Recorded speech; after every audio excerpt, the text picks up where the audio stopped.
이게 무슨 디스토피아 소설에나 나올 법한 얘기 같죠? 근데 아닙니다. 실제로 일어났던 일이에요.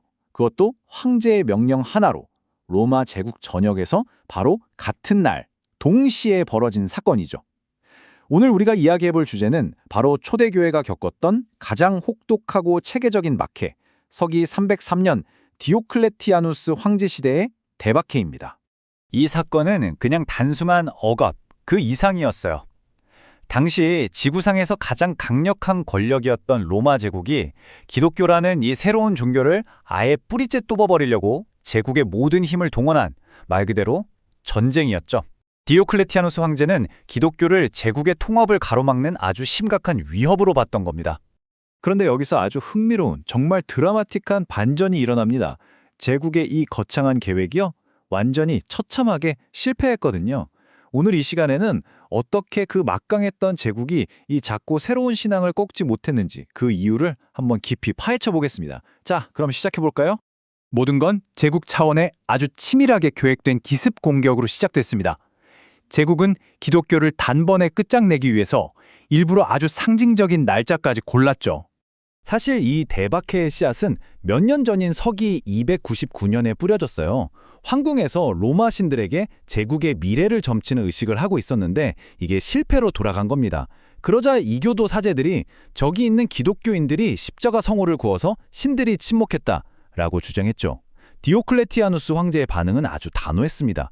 그는 당장 황궁의 모든 관리와 군인들에게 로마 신들한테 제물을 바치라고 명령했고 거부하면 가차없이 처벌했어요. 신앙심 깊은 기독교인 병사들은 신앙과 목숨 사이에서 끔찍한 선택을 해야만 했죠. 하지만 이건 다가올 거대한 박해의 서막에 불과했습니다. 그리고 마침내 서기 303년 2월 23일 모든 게 바뀌었습니다.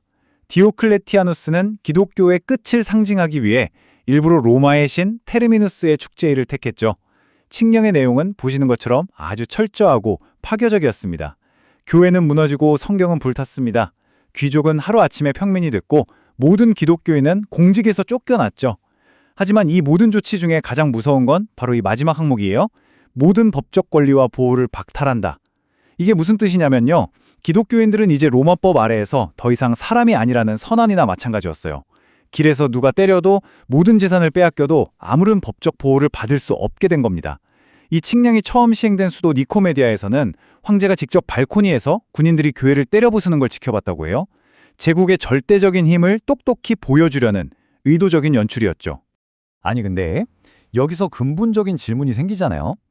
도대체 왜 로마는 디오클레티아누스는 왜 이렇게까지 기독교를 뿌리 뽑으려고 했던 걸까요?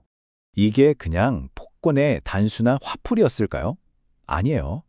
그 배경에는 훨씬 더 깊고 체계적인 이유가 있었습니다. 디오클레티아누스라는 사람이 어떤 세상을 꿈꿨는지 알아야만 이 박해의 진짜 동기를 이해할 수 있어요. 디오클레티아누스는 뭐랄까 행정의 천재였습니다. 그는 제국을 하나의 거대한 잘 짜인 기계처럼 운영하고 싶어 했죠. 군대, 관료제, 화폐, 이 모든 게 제국의 성공이라는 단 하나의 목표를 위해 존재해야 한다고 믿었어요. 그리고 그의 시스템 안에서 종교는 개인의 양심 문제가 아니었습니다. 종교는 신들의 호의를 얻어서 제국의 안정을 지키는 국가를 위한 아주 중요한 공공도구였던 거죠. 바로 이 지점에서 두 세계가 정면으로 꽝 하고 부딪히는 겁니다. 로마인에게 충성이라는 건 국가와 그 신들, 그리고 신과 인간의 중간쯤 되는 황제를 향한 거였어요. 종교는 곧 시민의 의무였죠. 하지만 기독교인들에게 궁극적인 충성의 대상은 하늘에 있는 더 높은 왕국, 그리고 그들의 유일한 주님인 예수 그리스도였습니다. 자, 핵심은 이겁니다. 디오클레티아누스의 제국 전체주의라는 시스템 안에서 십자가에 못 박혀 죽은 저 시골 청년이 나의 최종 보스, 나의 왕입니다 라고 선언하는 건요, 그냥 다른 종교를 믿는 수준이 아니었어요. 그건 반역이었습니다.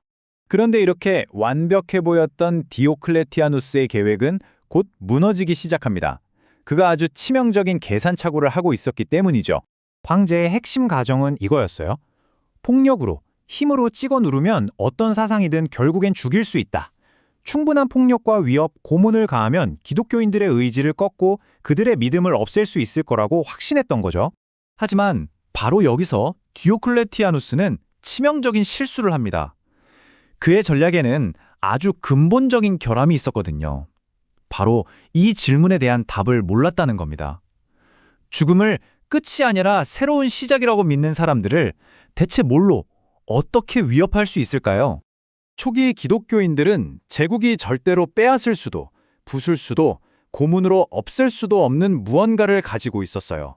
그게 바로 희망이었습니다. 부활에 대한 희망, 언젠가는 이 모든 불의가 바로잡히고 궁극적인 정의가 실현될 거라는 희망, 그리고 저 강력한 로마 제국이 무너진 후에도 영원히 계속될 왕국에 대한 희망, 바로 그거였죠. 이 치명적인 계산 착오의 결과는 정말 빠르고 놀랍게 나타났습니다. 박해의 결과는 디오클레티아누스가 의도했던 것과는 완전히 정반대로 흘러갔죠. 놀라지 마세요. 이 대대적인 박해가 시작된 지 1년도 채 안 돼서 디오클레티아누스는 사면령을 발표해야만 했습니다. 사실상 패배를 인정한 거죠. 기독교가 너무나 크고 너무 널리 퍼져 있고 또 너무 깊이 뿌리 내려서 도저히 없앨 수가 없다는 걸 깨달은 겁니다. 바로 이 유명한 말이 박해의 역설적인 결과를 정확하게 보여줍니다. 박해는 교례를 파괴하기는커녕 오히려 더 강하게, 더 단단하게 만들었어요. 그리고 역사의 가장 큰 아이러니가 펼쳐지죠. 박해가 시작된 지 불과 10년 만에 기독교는 합법화되었고요. 그 다음 세대에는 기독교를 없애려고 했던 바로 그 제국의 공식 종교가 되어버립니다.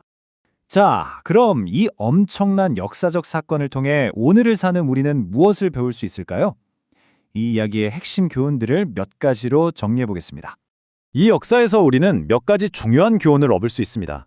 여기 정리된 4가지를 한번 짚어보죠. 첫째, 역사적으로 그 어떤 박해도 기독교 신앙을 완전히 없애는 데는 성공하지 못했다는 사실입니다. 둘째, 복음은 오히려 정치적인 힘이나 보호가 없을 때 더 강하게 번성하는 경우가 많았다는 점이죠. 셋째, 초기 기독교인들은 자신의 목숨이나 재산, 사회적 지위보다 신앙을 훨씬 더 소중하게 여겼다는 것. 그리고 마지막으로 우리가 기억해야 할 것은 영원할 것 같았던 제국은 나타났다 사라지기를 반복하지만 디오클레티아누스가 그토록 없애려 했던 교회는 결국 살아남았다는 사실입니다. 마지막으로 이 모든 역사를 한 장의 사진처럼 보여주는 정말 기가 막힌 상징이 하나 있습니다. 이 조각상은 디오클레티아누스를 포함해서 당시 로마를 함께 다스렸던 4명의 황제를 묘사한 건데요.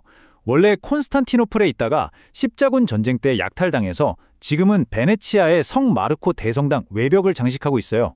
정말 놀라운 장면 아닌가요? 한때 교회를 파괴하려 했던 황제들이 이제는 마치 교회를 지키는 수호자처럼 그 벽에 딱 붙어 서 있는 겁니다. 오늘 이야기를 마무리하면서 여러분께 이 질문을 던지고 싶습니다. 도대체 무엇이 하나의 사상의 제국의 군사력과 법, 그 모든 권력을 이겨내고 더 오래 살아남을 힘을 주는 걸까요? 오늘 이야기가 이 질문에 대한 여러분 각자의 답을 찾는 데 작은 도움이 되었기를 바랍니다. 함께 해주셔서 감사합니다.